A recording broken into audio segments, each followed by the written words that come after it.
This is Brandon Cutler from AEW. You're watching Cole TV.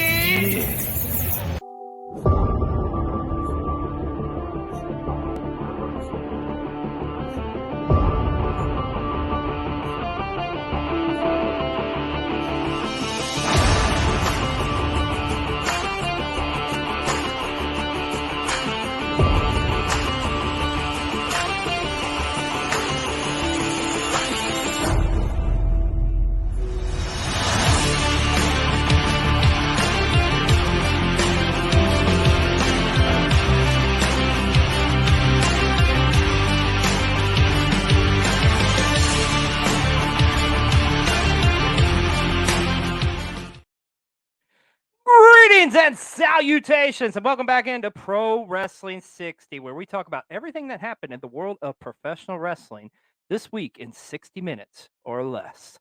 I'm Xlj the Og, and unfortunately, Mr. B-Roll is unable to join us here this week on PW60. But just know, buddy, we all are thinking about you. You're in our thoughts and prayers. We love you. You hang in there.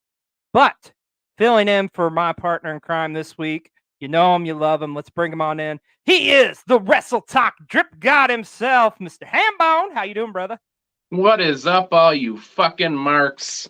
XLJ, I am honored to be here. Thank you for asking me to guest host with you this week. Oh, thank you, my friend. And as always, there's so much that went on this past week in the world of pro wrestling. So let's just get right into it. And of course, our top story this week, we are just coming off the heels of Backlash in Puerto Rico here with Mr. Bad Bunny himself. Thoughts? What did you think of the show? It was surprisingly good. I mean, I think a lot of people, looked at this card and went, it's kind of just thrown together. A lot of these matches don't really make sense or have any story behind it or anything like that. But I enjoyed this show from start to finish. I have no real complaints about it. I think all the matches were good. Surprisingly, even Omos and Seth Rollins was enjoyable. So that was maybe the shocker of the night. I was blown away with how good that matchup went. Yeah. But let's just run down the card here. And the big one, of course, we got to talk about Bad Bunny against Damian Priest in the San Juan street fight. Man, that first of all, the biggest thing I took away from this show, the crowd. That Puerto Rican crowd was hot, man. Yeah, man. So good. I loved it. I loved every that crowd last night shows just how much of an effect a lively and energetic crowd can have on a wrestling show. Like I feel like that was part of why the show was so enjoyable, was because the crowd was so into it. And when they're into it, man, it's a lot easier for you to get into it at home too. It's a lot easier to feel like you're being brought into the arena when, the fans themselves are energetic and cheering and just happy to be there. Yeah, the crowd, you're absolutely right, dude. The crowd made this show. I mean, and it was there was a lot of stuff that happened on this show that, was very appealing to them for obvious reasons, but this definitely one of the bigger ones. Of course, Bad Bunny, they say it on TV, but if you don't believe in the hype, folks, watch his entrance on this night. I mean, it's just nuts. Like, by the way, the drone stuff, I love that too, by the way. Yeah, I thought all the drone shots was amazing. Yeah, I thought it was a very cool, different kind of way to look into the arena. I think WWE should continue to do it because it was very cool. Yeah, I hope they do. I do, because I really think it was awesome. Like this Bad Bunny entrance right here, just getting the crowd shots and just that crowd. My gosh, man! Like earlier this year with Sami Zayn in Montreal against Roman, that was a pretty loud pop, but I don't know, man. I think this is right up there with it. Like Bad Bunny coming out. Holy shit. And I loved it too when he refilled the cart, and had the weapons and whatnot in it. But yeah. And I think, XLJ, and, if you know that when you actually go to a wrestling show, it doesn't matter really. It does, but it doesn't matter really what's happening on that show. When you're there, it's just a much different energy than sitting there and watching at home. And I think that's why a hot crowd makes a show so much better to watch, because then you can feel how you feel when you're actually live at an event. Oh yeah, absolutely. And it's so rare where like I think when you're watching it on pay-per-view to like truly encompass like the whole vibe and feeling in that arena. But Yeah. man, oh man, they did it at Backlash. That Puerto Rican crowd was just incredible. And like, I mean, all international crowds in general, they're always hot. They're always excited to be there. I'm happy that, I don't know if this is like a Triple H decision or what, but I'm happy that they're doing more international shit, and I would like to see more just because the crowds are just so into it. yeah, I couldn't agree with you more, my friend. Especially like such a wrestling driven like Puerto Rico. I mean, Yeah. a long history there. Hey, kudos too to Michael Cole for like the call on this card too, man. Like he did a great job, especially like pointing out some things during this matchup. But Yeah. you know how talented Bad Bunny is, but man, oh man, Damian Priest, what a great! You couldn't ask for a better dance partner, right? Yep. I think longtime fans might remember him from Ring of Honor and all of his work there and all that. And I have always thought that he was supremely talented, that he wasn't really getting used to his potential. But I think that after last night, going in there with a megastar like Bad Bunny and having that match, he's made now in WWE. He's Damian Priest. He's a little bit older too. I think he's like 40, or he's a year or so younger than that. So I'm hoping that they do really do something with him with the next couple years. Yeah, it's like people I don't think realize like how he's an older gentleman, but a journeyman too, nonetheless. Yeah. But dude, tremendous moment for him, and there Mhm. was a lot of great moments from this one last night, catered to the Puerto Rican crowd. Oh, Before we go any further, I wanna ask you a question, XLJ. yeah. After last night, after Bad Bunny's performance, you gotta choose one. Who is better, him or Logan Paul? And why? And why? That's a tough one. You know what? Honestly, I loved Bad Bunny and everything from last night, but I still got to go with Logan Paul. Just 'cause, Really? like, I'm gonna say it just in ring, and I think he plays a good heel. Okay. Mainly, that's why I got to go with. But man, oh man, you don't get more white meat babyface than Bad Bunny last night, man. That's true. I mean, Very true. God, I you know what? personally go with Bad Bunny. Okay.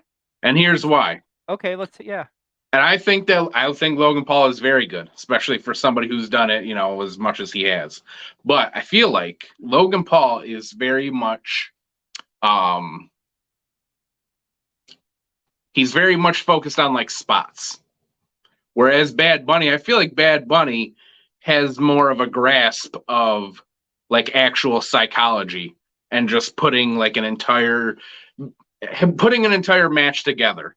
I feel like he is better at that. Whereas Logan Paul, it's almost just like he's like, all right, I got to get to the next sequence. I feel like Bad Bunny's better at selling. Yeah. I think he's got more of the basics down than Logan Paul does. That's a good point. Like to me, it's almost 50-50. But let me ask you this: future Bad Bunny Logan Paul matchup at WrestleMania? Oh man, I'd watch it. Can you imagine the crowd for that too? Oh my god, and the media coverage too. Yeah, man, especially because they've both been, like you said, they've both been very much painted as Bad Bunny's been a face every time he's wrestled, and Logan Paul has very much been the heel. So that would be an interesting match to watch. That could happen. But speaking of pops, man, how about Carlito coming out last night to save the day, Judgment Day, getting involved? Love seeing Carlito. But me personally, as an old school fan, I love seeing Savio Vega out there too. Me too. But this match was just super fun. It had everything you wanted, and thus it is our match of the week here on PW60, the San Juan Street Fight. But man, I'm hoping we see more of Carlito. I'd be okay with him coming back full time and being in the LWO. I do too, man. I would love to see some more Carlito, but time will tell. But that wasn't the only big star of the night from Puerto Rico last night as well. We got to talk about this: the SmackDown Women's Championship with Rhea Ripley against Selena Vega. First and foremost, you are the drip god.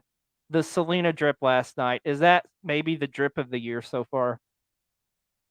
I don't know of the year. There's been some good looks of the year, but it was awesome. I absolutely loved it. I love when people have like they come out with like those capes that they can open. You know, we've seen them Yeah. every now and then.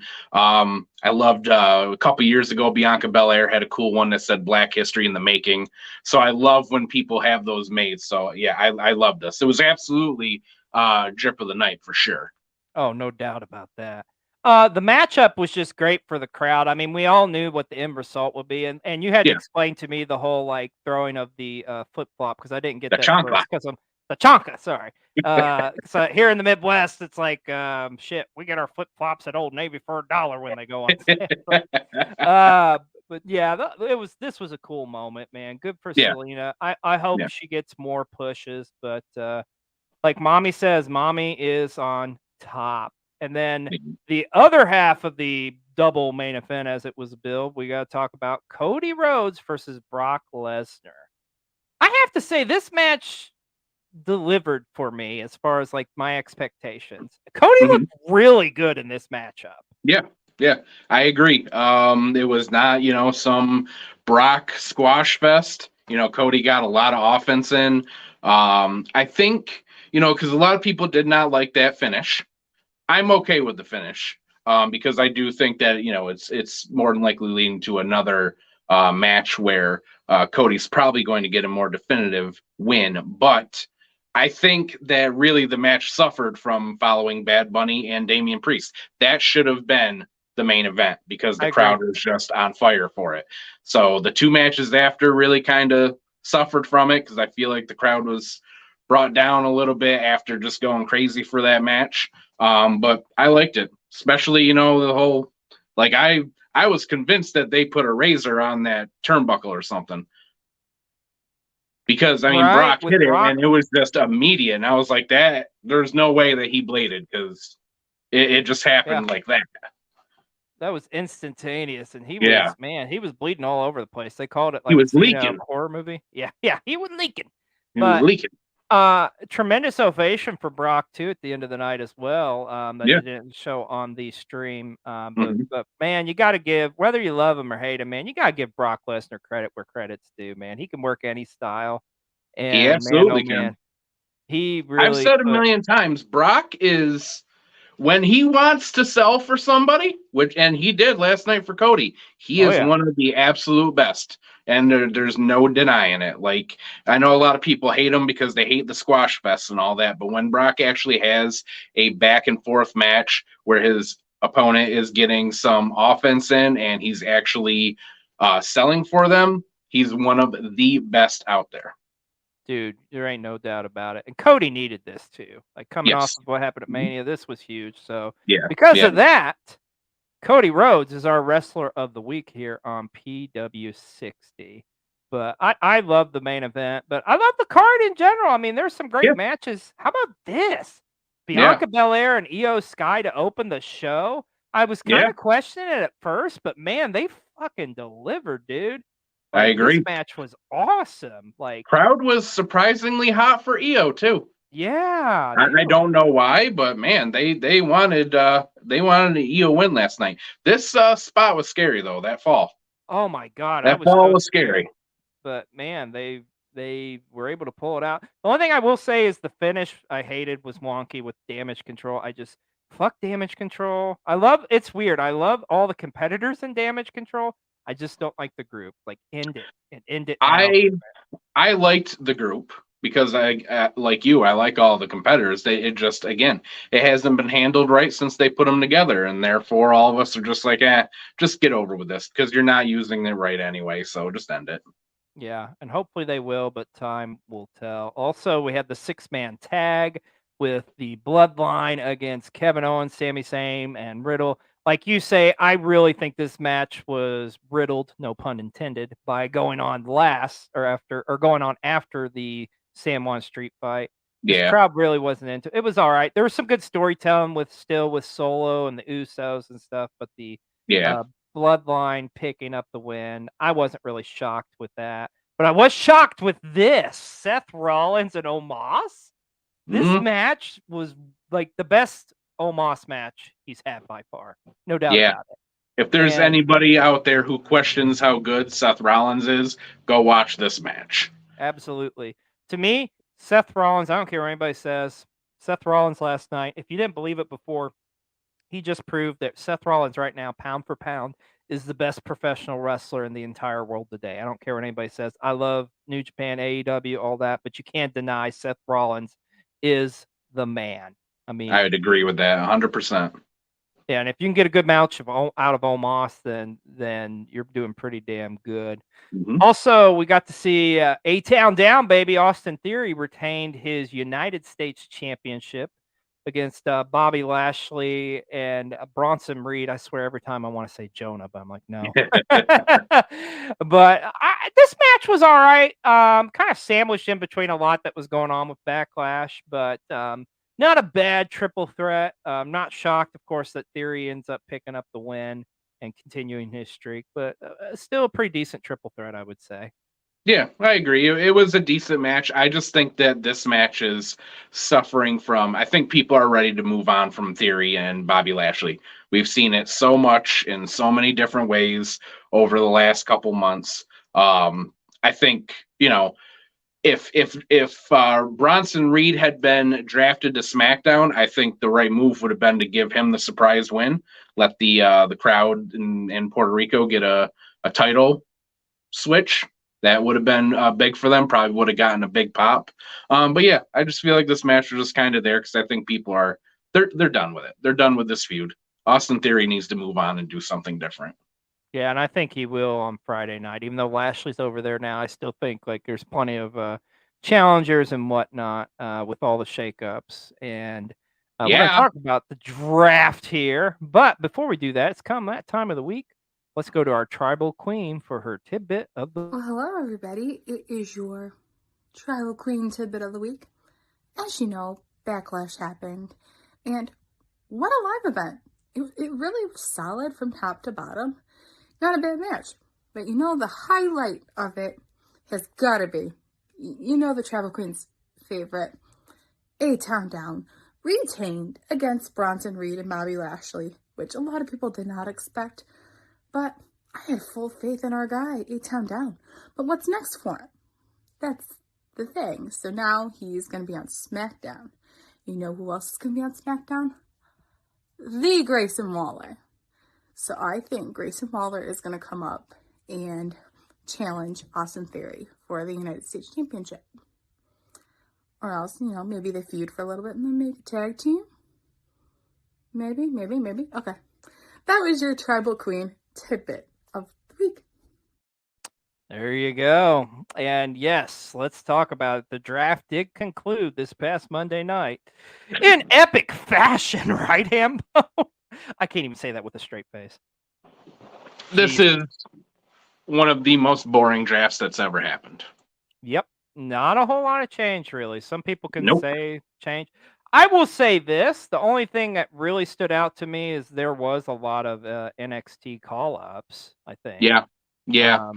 But I think that the draft to me right now is kind of a, we all watched WrestleMania and a lot of people were upset about the finish of Cody and Roman. And then afterwards, Triple H said, hey, if we didn't have a compelling story, we wouldn't do it, right? And I think that the draft is a perfect example that was a complete lie. Because that is what I think they were doing kind of with the NXT call-ups is, it's just been since WrestleMania, it's kind of been chaos. A lot of stuff that's not making sense. They're, calling up all the women's champions of NXT. That was surprising. yes. I feel like they're almost doing stuff just to be for shock value. And as you know, XLJ, you know that I'm not a big fan of that. I'm a big fan of, I don't care if it's predictable, you do it as long as it's logical. I think the draft kind of, yes, I think the draft kind of shows that they don't really have a plan and they're just kind of doing stuff to shock us right now to try to do something because they don't know what they're doing. That's Nope. how I felt watching it. Nope. So we run it down here. Essentially, the first pick of the night was Rhea Ripley going to Raw. Shocker there. SmackDown picked up Austin Theory, thus getting the United States title on SmackDown. Then Raw picked Seth Rollins, and SmackDown picked Charlotte Flair. From there, you did have KO and Sammy are moving to Raw as they were picked in the second round by Raw. The Usos staying on SmackDown. Once again, not really a shocker there. The Judgment Day going to stay on Raw. The LWO staying on SmackDown. Liv Morgan and Raquel Rodriguez are coming to Raw. SmackDown's getting Asuka. The New Day are coming to Raw. The Brawling Brutes stay on SmackDown. Trish Stratus got drafted? Like, what the fuck? Like, she's like a part-timer and she's part of the draft? Like, come on, man. Yeah, that was very odd that she got a draft on. Like, what if especially because I mean, at the end of this, we got several people who were considered free agents who can go anywhere. And if that's the case, why not make Trish, who's obviously not a full-time part of the roster, just a free agent? Absolutely, dude. Yeah, Karrion Kross staying on SmackDown. Shayna Baszler and Ronda are going to Raw, obviously, to challenge and become the tag team champions. This is the one that pissed me off the most, Hambone, of the entire draft. This is when I shut it off. LA Knight stays on SmackDown. It would have been a perfect move, I think, to put him on Monday Night Raw and put him in the world title picture, but fucking no. Nope. We're going to keep him on SmackDown, where he's just going to be mid-card at best, which is absolute bullshit. Because LA Knight's a guy who should be pushed to the moon, in my opinion. I absolutely agree. Been a fan of his since the Eli Drake days and TNA. Love Eli Drake. Yep. Yes, I am so upset that he's only now getting his shot here at like the age of 40. Because, you know, honestly, I feel like if WWE had brought him in only 5 years ago, he'd probably be one of their biggest stars. I couldn't agree with you more, dude. So I get that. I'm hoping. I always have a preference for SmackDown. I don't know why. There's just something about SmackDown that always feels like the cooler show. So I'm hoping that he will be Austin Theory's challenger and take the title from him. That's what I'm hoping for. That would be cool. I'm down for that. I hate to say it. I don't think it's going to happen, but God, I'd love to see it. But yeah. Rest of your picks, you have Braun Strowman and Ricochet coming to Raw. Shotzi stays on SmackDown. Bronson Reed stays on Raw. This was pretty cool, though. Pretty Deadly is coming to SmackDown. That's going to be fun. Yes, boy! Yes! I'm so happy to see those guys get called up. Alpha Academy is still together, I guess. They're staying on Raw. Rick Boogs is coming back to SmackDown. And to round it out, the Katana Chance and Kaden Carter from NXT are called up to Raw. And Cameron Grimes to the moon's going to NXT. He's going to SmackDown from NXT. And then they did a supplemental draft or whatever the fuck they call it. And the last pick, I thought this was interesting. The very last pick of the entire draft was Grayson Waller going to SmackDown. I honestly think that's going to tie him with his character, and it's just going to I think he'll do pretty good on SmackDown, but I think he's going to be stuck in mid card for a long time. So, but I don't know. Maybe he works his way up over a year. Who knows? Yeah, I mean, I was gonna say I'm okay with that. You know, I've always been a big fan of when people come to the main roster, whether it's from NXT or anywhere else. I am always a big fan of guys not going like immediately for the world title. You know, yeah. Cody Rhodes, kind of a different story. But a guy like Grayson Waller, who's only been on NXT and only done work in Australia, before that, I'm down with him taking a year or two to rise up the ranks, win a tag title with somebody or a mid-card title first before he goes up there. That's how I always prefer it to happen, because I feel like when you take somebody and you hotshot them directly to the world title, they have nowhere to go afterwards. They always struggle to gain their footing. I've always felt that Sheamus suffered from that. I love Sheamus, but I feel like he's not looked at as like a main event guy because he immediately got shot to the world title and then was just stuck in mid card after. He did it backwards. You got to do it the other way around to keep people up there. Yeah, that's a good point. And I like we said earlier. I mean, it just seems like this draft really kind of just was pointless, but it is what it is. Yeah. And it's done with, and now we can move on. Speaking of moving on, it was Speaking announced. of the draft being pointless, Let's talk about more pointless shit. The ugh, undisputed what are we calling this? The WWE World Heavyweight yeah, Undisputed World title Heavyweight or something. Championship. There's no undisputed in this. Oh, that's right. Romans is undisputed, That's right. which So doesn't make sense because there's another title. So how is it undisputed? But whatever. What do we need stuff to make sense for? speaking of not making sense, it was said, okay, so this title is specifically for Monday Night Raw because Mhm. that means that whoever went, because wherever Roman went, that meant like the other show would get the title, and yet somehow SmackDown wrestlers are involved in this tournament. Like, what the fuck, Yeah. really? So Nothing about this belt has made sense since it was announced. The night he announced it, we were all like, "What the fuck do you mean?" Like we all just had questions immediately that he didn't answer, and then the press conference happens, and it's more, "What are you talking about?" Like nothing, I'm nothing so about this confused. belt is making sense. No. So this is what we do know, folks. There are going to be 2 triple threat matches on Monday Night Raw and SmackDown. And the winner of those triple threat matches will go on to face each other later in the night and be representing their brands at the Night of Champions in Saudi Arabia. It was announced who all 6 of the competitors are for each show. So this is what we know. Don't know who's competing against who in a triple threat, but we do know these 6 competitors from Raw are involved: Seth Rollins, Finn Balor, Damian Priest, The Miz, Shinsuke Nakamura, and Cody Rhodes. Meanwhile, on SmackDown, involves going to be AJ Styles, Bobby Lashley, Austin Theory, Rey Mysterio, Sheamus, and maybe the most interesting one I find out of them all, Edge. So Edge is going to be a part of this tournament. The one thing I will say with this, Cody can't win. I don't think he I've said will. this before. I'll say it a million times. Not the title. I hope not. I really hope not. But because Yeah. if he does, it fucks up the entire story with him. Yep. I really Yep. think Seth Rollins, like, they have to give it to him, right? I mean, Yeah. you'd be fucking stupid not to at this point. Yeah. I'd agree. I think that the only 2 people that out of the people who have been announced, the only 2 people that can take it and have it mean something that they were the first ones to win it are Seth or Cody. And like you, I don't think that Cody wins it. I think somehow Cody is going to find his way back to Roman, because if not, then he's not finishing the story. The story is about that title. It's not about this new title. So I do think that it will be Seth ending up with it. I think we'll probably end up with Seth and I don't know. Maybe I want to say Seth and maybe Edge in the That's kind of final. what I was leaning towards too. Yeah. Or I'm either going with Seth or Edge, or what about Seth and AJ Styles?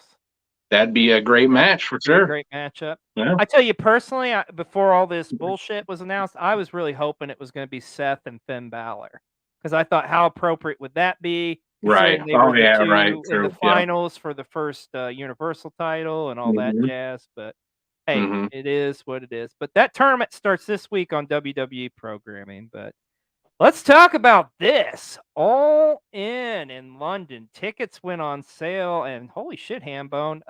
Anybody doubting AEW, y'all need to shut the fuck up. Yeah. 60,000 seats sold so far. 70 actually. Or are we at 70 now? We're at okay. 70 now that it actually went. Yeah.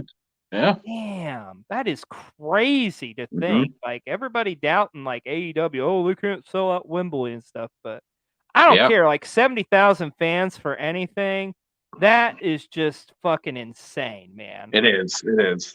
I did not think that they would sell it out. I thought, even if to me, even 45, 50,000, that was a absolute accomplishment for AEW. And I thought that they would hit that, sure. But now, yeah, man, I mean, we're months away.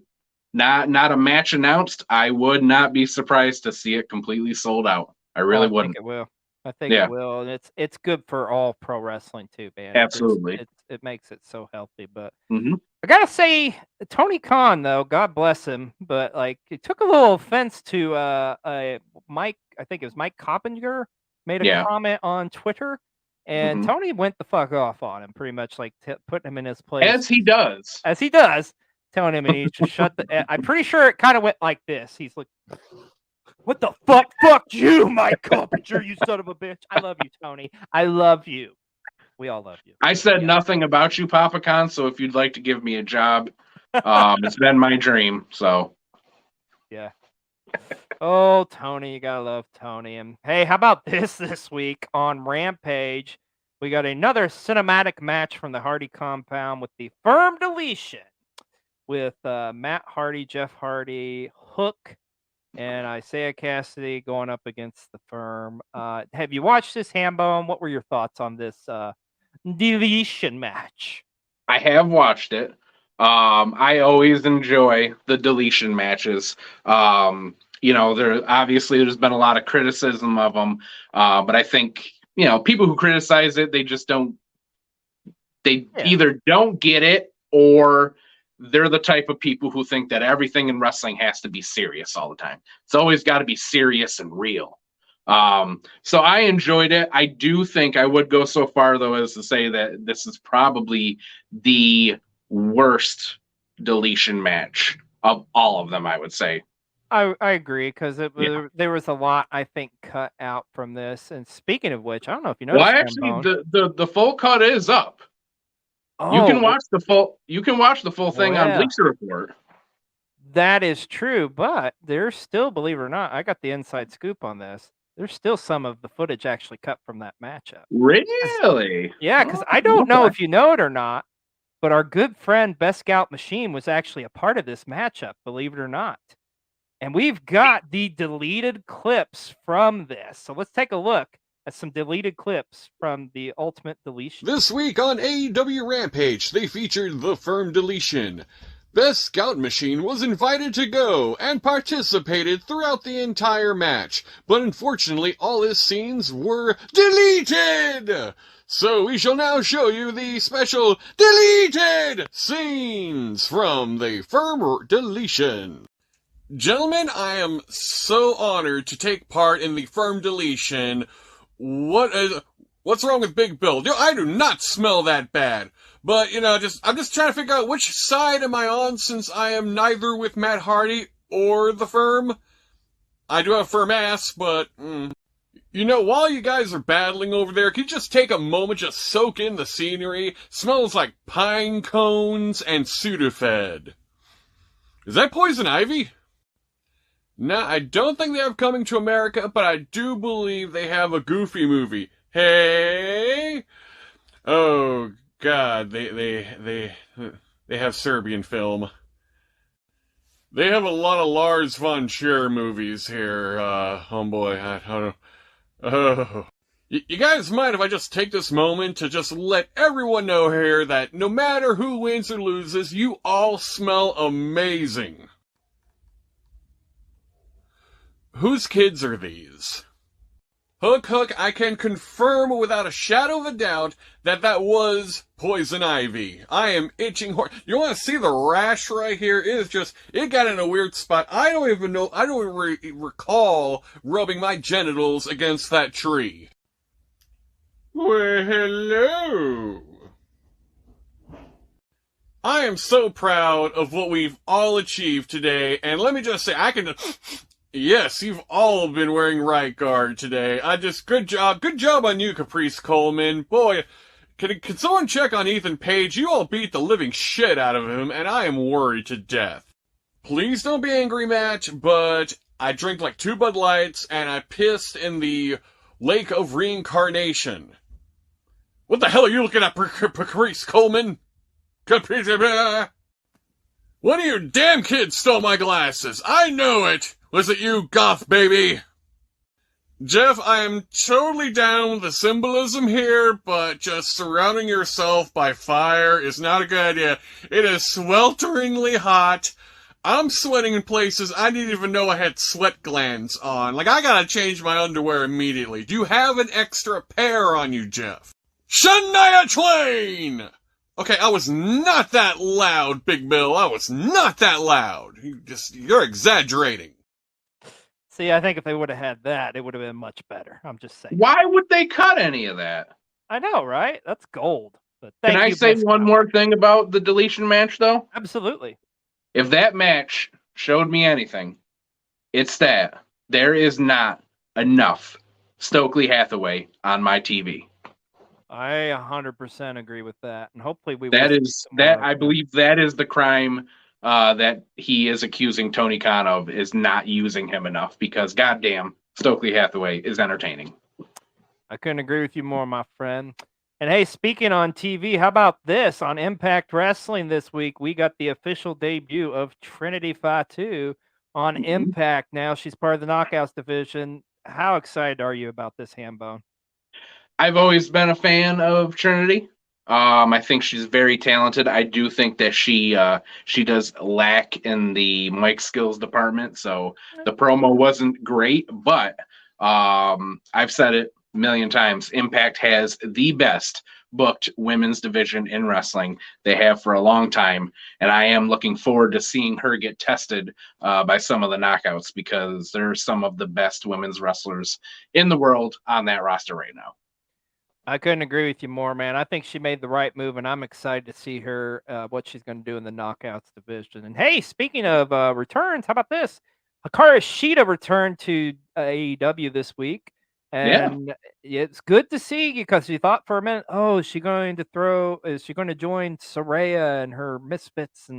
But no, that did not happen, because she is an AEW original, and Shida has aligned with Britt Baker and Jamie Hayter, and continuing that war with the ladies. So good to see Sheeta back, though. She's always over with the crowd, and I love me some Hikaru Shida. I can't get enough Hikaru Shida, honestly. Yeah, she's about the only one of the Joshis that really got over, as far as I'm concerned, with the crowd. But I did like that they,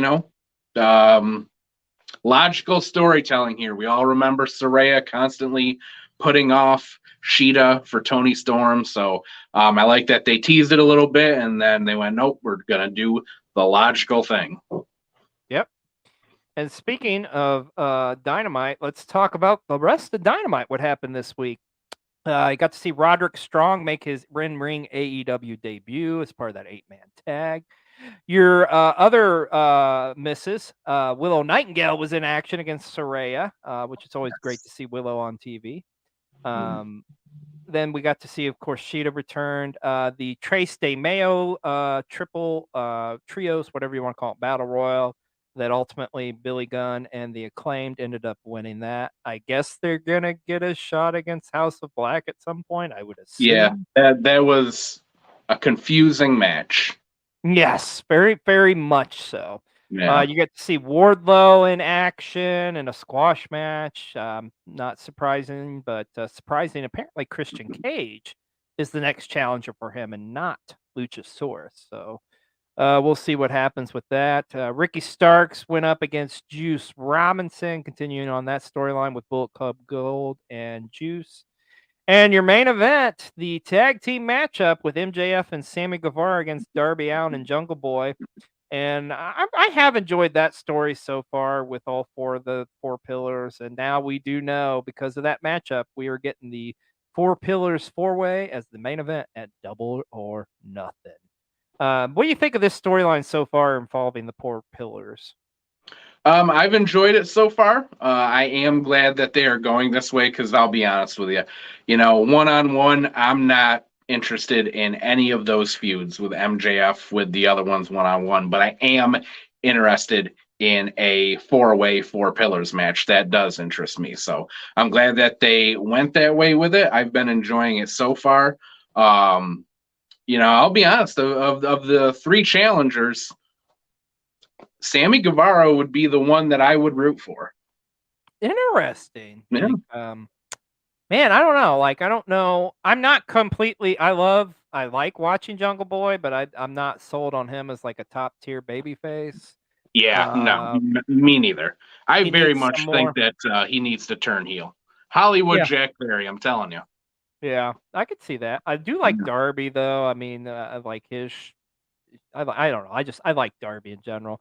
But I would make the argument that Orange Cassidy is more of a pillar than Jungle Boy is. oh, I Hot take, totally maybe. agree. No, I totally 100%. I'll give you that, and that's I think so. Yeah, he's way over, way over. No disrespect against Jungle Boy Jack Perry, but I don't know. We'll see what happens here. It's but I think it's a good next matchup for MJF because I wasn't really sure where they were going with next, but I'm glad they're going with the Four Pillars match at Double or Nothing. Well, we mentioned earlier the draft concluded on Monday Night Raw. Let's run down the rest of Raw, what happened this week. Damage Control going up against Liv Morgan and Raquel Rodriguez. We got Braun and Ricochet were victorious over Alpha Academy. You did have Jimmy Uso go up against Riddle. There was a Miz TV segment with Shinsuke Nakamura where he pretty much told him he has small balls. I think. Was it small balls or no balls or something? Yeah, Something small. with his balls. Yeah. You got, It's kind of Mrs. Gimmick now as balls. yeah, pretty much. You had Judgment Day against the LWO. And how about that promo with Judgment Day with Mommy's always on top? That will be a t-shirt soon, I guarantee you. Mm-hmm. And I like of course, that. I like that she's writing Dom under her eye now. yes, I know. I noticed that. That's pretty funny. And then, of course, we've got the main event with Seth Rollins against Solo. Ended up ending in a pretty much a no contest. But oh well, Monday Night Raw this past week, it was alright. Wasn't like anything like spectacular, but it was. I don't know. It wasn't as I don't. I'm not trying not to nitpick, but like it wasn't as good as I think it could have been. But it was there. I mean, I honestly, again, going back to what we said earlier, that's how I feel it's been since WrestleMania. It's been a swift downturn in storytelling, and every episode that's been in, yeah, nothing great is happening. But I do think SmackDown exact opposite, mainly benefiting by being in San Juan the night before Backlash. This SmackDown crowd was awesome, man. It was lit. Pretty good, pretty solid show, I think. The OC against the Viking Raiders. You had Imperium against the Street Profits. A little bit of a squash there for the Street Profits. I was kind of a little surprised with that, but whatever. Yeah. Cody cutting a very impassionate promo. Shinsuke Nakamura against Karrion Kross, and then that mixed tag main event with Ray and Selena going up against Rhea and Dom Dom. So I think if you're comparing the shows, definitely SmackDown was the superior show by far. I'd agree. Yeah. But I will say this. I don't think it's the best show in WWE right now. I'm still going to say this. I still think NXT was the best show this week in the WWE. I've been impressed with them ever since WrestleMania, honestly. It's going to be interesting to see where NXT goes from here now that their roster's pretty much been gutted. But this was a pretty good show, though. Wesley went up against Drew Gulak in an awesome matchup. We finally got the Gigi Dolan, JC Jane matchup. Scripps against Axiom, and shocking, Scripps was unmasked to be revealed as Reggie. Thank God they're dropping that. Yeah, I know a lot of people are probably out there like, wait a minute, who? Yeah, that's right. It's the Reggie guy from a couple years ago that was with Carmelo. Yeah. Anyway. Dragon Lee against JD McDonough, man. That was a hell of a matchup. Yeah. And of course, JD getting called up to the main roster. Excited to see what he does. How about Joe Gacy and Joe Coffey? We're one-on-one this week, too. Great matchup there. And you had the women's tag team title, and of course, Indy Hartwell bidding farewell to the NXT universe, or whatever they want to call it, and moving up to the main roster. But no, I thought NXT was a pretty good show. I really did. I thought it was the better show out of all of them, I would say. The only thing I would say different, SmackDown. How good has Wesley been since MSK broke up? Oh, fuck, yeah. That was kind of a gift in disguise for him, right? Honestly, Wes is the only member of the Rascals that I've ever liked. I don't know why. There's something about the other two. I've just never liked either of them. But I am loving this North American title run of his. He's putting on great matches every single week. Yeah, he's killing it, dude. Yeah. I'm loving me some Wes Lee, and I hope he holds on to that title for a while to come. I think if anybody's going to take it off them, it probably will be Dragon Lee, I think, at some point. But let that build for a while. Let's see what happens, and we'll go from there. So all in all, I thought, like I say, I loved NXT this week. Well, as we know, there's a lot that's going on in the world of professional wrestling, and New Japan Pro Wrestling held the 30th anniversary edition of Wrestling Dontaku, which is one of their popular shows all throughout New Japan Pro Wrestling history. In your main event, you got to see your IWGP Heavyweight Champion Sonata defend the title against former stablemate Hiromu Tanahashi from Los Ingobernables. So pretty cool seeing the junior champion get a shot at the World Heavyweight title. Of course, Sonata would retain, but Hambone, that's not the big story coming out of this show. We've been seeing for weeks, for months, really, these Godzilla-esque video promos about some talent coming to New Japan.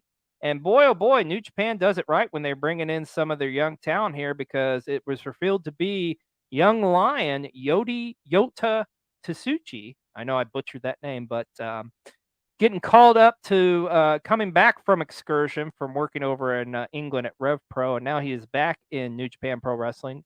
And apparently is Sonata's next challenger. I don't know how much you keep up with New Japan, Hambone, but what did you think of this move here? So I haven't watched New Japan faithfully in probably about a year. I used to. I had a subscription to New Japan World, but I did cancel it because honestly, New Japan had gotten a little stale to me. You know, we were seeing the same matchups over and over, the same feuds over and over, and I was a little done with it. But I'm thinking, you know, after hearing about all this, that I'm probably going to resubscribe, because it looks like New Japan is starting to make some changes, you know, putting guys like Sonata into the world title picture, and, you know, coming up with some new groups, bringing up Tsuji, who I always thought was really good as Young Lion. I was always really impressed with him. So I'm glad that they've brought him back. I think it's a little weird usually, again, I said this earlier, throwing somebody right into a world title picture, you know, on their debut. I never really usually agree with that. So I think that that's going to be interesting to see how it pans out. But Yota's kind of looking like a Japanese Undertaker right here to me, and I'm feeling it. I'm liking the look.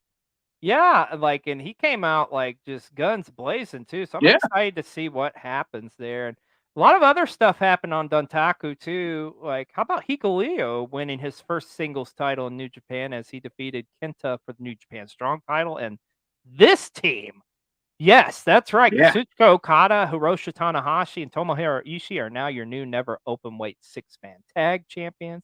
And how about this? I guess the leader of this Bullet Club, David Finlay, getting his first singles title in New Japan by defeating Tamatonga for the never openweight championship. But that's not all that happened after this matchup. And of course, it's come that time of the week. Let's go to Sienna with our Bullet Club report. As you all know, this past Wednesday, May 3rd, marks the 10-year anniversary of the birth of Bullet Club. And a lot has been going on, especially on that day. Well, let's just go ahead and wrap it up this week with what's going on in Bullet Club. So on AEW Dynamite, Juice Robinson had a match against Ricky Starr, which unfortunately he did lose the match.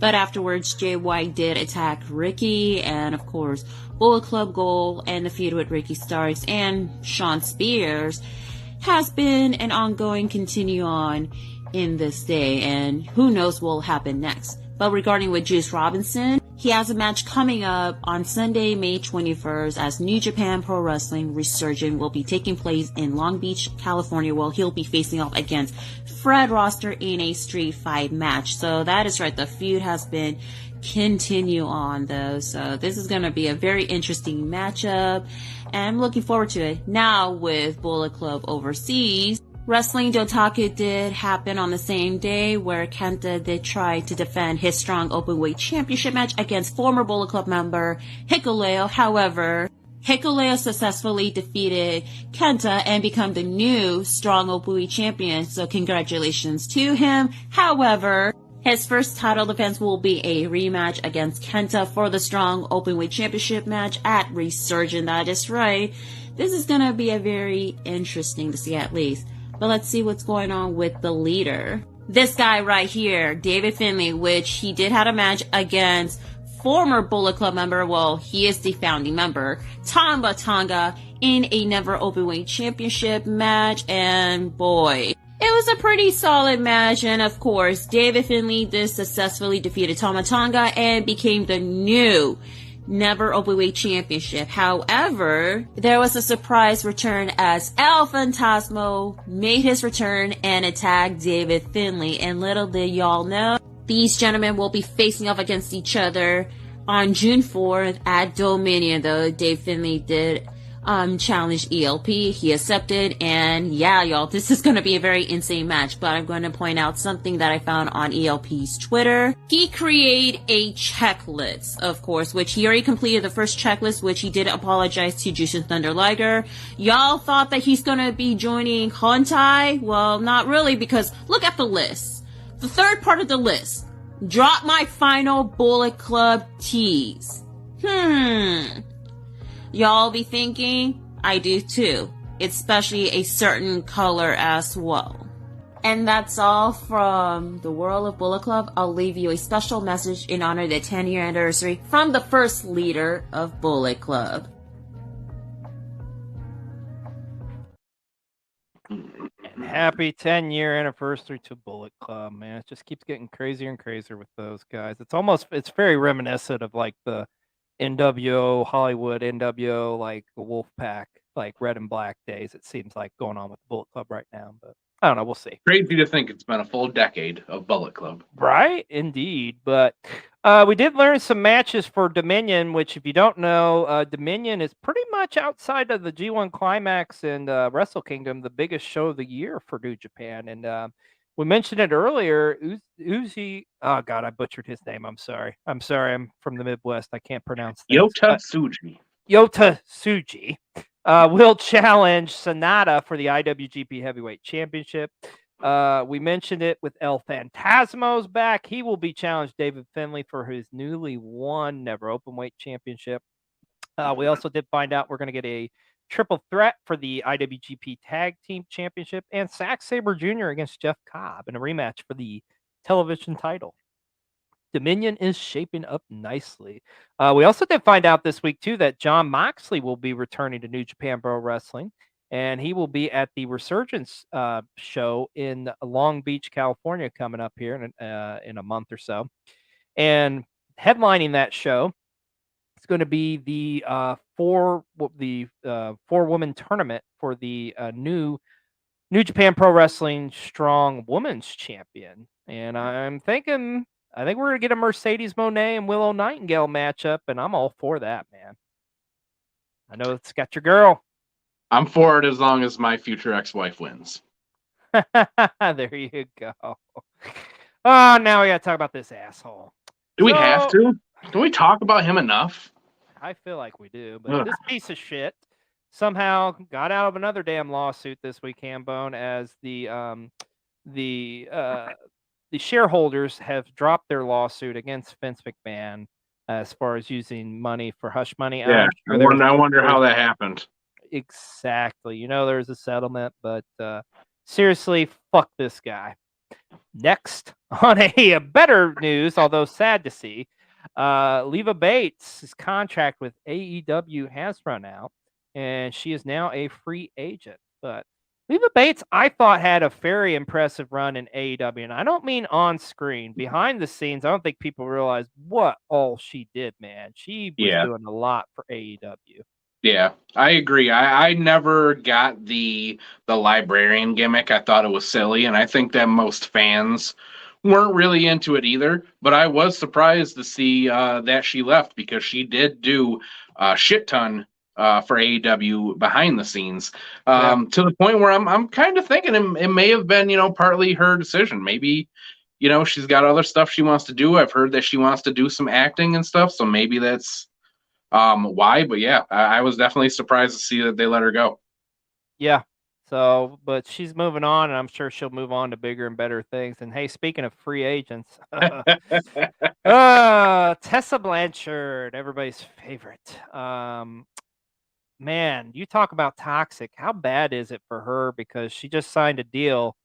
She's going to be working with XPW. Yikes. You are so toxic to the wrestling industry that you had no choice but to sign with XPW of all places. It's pretty bad. Man, it is. It is. Especially like she was so talented too. And just that's the sad part. I mean, threw it all away, man. I feel like, I don't know, I think some of the parties involved with like that incident where the comments was made, I think that's kind of, they've moved past it, forgiven each other. But still, it's like leering and hanging around her. And I mean, that's just the shit that happens if you Hey man, do shit I mean, like that. honestly, it's not even that. I mean, she gets heat with somebody everywhere she goes. Well, She I has was gonna had say, a yeah. reputation for a bad attitude everywhere. Even when WWE was originally interested in her, well, a long time ago, before she even went to Impact, she has Yeah. always had a reputation for having a bad attitude. It's a damn shame too, because she is a very Yeah. talented wrestler. But I don't know. We'll Yeah. see what happens in XPW. But earlier this week, this was kind of interesting on an episode of BTE, being the Elite acknowledged the bloodline. Mhm. In a funny little segment where they're talking to Takeshka, and Takeshka's like, bloodline story is better, which, I mean, he's not wrong. But I thought it was, I don't know, funny trolling once again by the Bucks and Kenny and Yeah. I mean, I'm a massive Young Bucks fan. I always have been. I always will be. I've always enjoyed BT. BT is not as good as it used to be, for sure. But little things like this, little inside jokes like that, they're always entertaining to me. Yeah. Yep, I couldn't agree with you more, my friend. And this was just announced this week too. MLW will be going to Fight. So you can now access their library as well as like see their premium live events, or whatever the fuck they're calling them. They're bigger shows because they don't really even do pay-per-views. I don't know what you'd call it, but you can start to catch them on Fight, which I think is good because I mean, I love MLW, but I do find it's harder than hell to watch them. Because Yeah. it's, they were on Vice and now they're on Reels, and it's like I don't really have access to those channels per se, but I do have access to Fight. Yeah. I love me some Fight. So they got a little bit of everything from GCW to Joshi Pro to MLW now. I was watching some ICW on there the other day. Love me some Fight. Pay me Fight. Or at least pay for my subscription monthly. Speaking of MLW, I don't know if we're going to bring it up, but one of my favorite guys there was Richard Holiday, and he just came back after going into remission for cancer. Oh. Yeah, so I'm very excited that he beat it and that he's back in wrestling. You know what? Honestly, I didn't have it here on the format, but yeah, that is true. He did come back, so that's good to see, man. It's great to see anybody beat anything like that. Yeah. Well, as you all know, we love our Wrestletok family, and we always we choose our content creator of the week. And for this week, we're going across the pond, if you will. We're going with our good friend Courtney Colburn, who's got some fun takes, some fun videos, a lot about the WWE. But she's, if you're not following her, folks, you should give her a follow. She's got some really great content, and she's just fun to watch, fun in general, man. And she is our Wrestletok content creator of the week. I was excited about this news, my friend. The Headbangers have signed a nostalgia deal with the WWE, and so we're gonna start getting some Headbangers merch, some shirts, some toys. Bring it on, man! I can't get enough Headbangers stuff. I always liked the Headbangers as a kid. Always thought they were an underrated tag team, and I am looking forward to playing as them in 2K24. Fuck and yes. Well, we keep talking up here about Dark Side of the Ring, and got some interesting news come out this week. Apparently, Vice TV, the home of Dark Side of the Ring, is preparing to file for bankruptcy. So hopefully, I mean, obviously that's not going to affect this season because, I mean, it's still announced and they're going to go forward. But hopefully, if they do go out, I'm really hoping Dark Side of the Ring finds a home somewhere because I really do enjoy that show. Yeah, me too. Some surprising names funneling money into Vice. Yeah, that's true. So time will tell, and we'll see I could what see happens there. A&E picking up Dark Side of the Ring, maybe. Oh, I could see that too. That would make. Although I could totally see WWE stepping in and be WWE like, saying, no, you yeah, better not do that. You're right. Well, I can't believe we're talking about this one, Hambone, but we got to cover it here. Booker T was doing DoorDash while he was doing color commentary on NXT. That's right. At the Indy Hartwell segment, Booker T, it was seen on camera. He was placing an order on DoorDash, and it was confirmed he had some chicken parmesan from TGI Fridays for DoorDash. Not You sure know what why he angers went with me the that. most about this? What's that? That man has a lot of money, and he ordered TGI Fridays. Right? Like, what the fuck? What are you doing, Booker? You could do better than that, bro. Good Lord. And speaking of bros, I don't even lower myself to TGI Fridays. No, nah, you can't even do that, dude. That's microwave. But hey, end of the show, end of the night, you got to do what you got to do, right? It was announced that apparently Matt Cardona and Impact Wrestling have officially split, but he is open to going back there, but time will tell. And our last story we're going to talk about here, it has been announced, it appears that there's possibility that there is a WrestleMania coming to Nashville. What do you think of that, Hambone? Hey, I went to StarCast and Ric Flair's last match last year in Nashville. I went to SummerSlam while I was there. It was a great show. Nissan Stadium, great place to have it. I was up in the cheap seats, not a bad view in the arena, so I would love to see it go there. There you go, man. Yeah. Well, that's going to wrap it up for this week's episode of Pro Wrestling 60. I want to thank our good friend here, Hambone. Thanks for joining us on this week's episode. And real quick, tell the people where they can find you, my friend. You can find me on TikTok, mostly at that right there, at Hambone. You can find me on Twitter at notorious_bone and on Instagram under my shoot name, Thomas.Cummings920. There you have it. Well, we'll see you next week here on a new episode of Pro Wrestling 60. Everybody have a great week.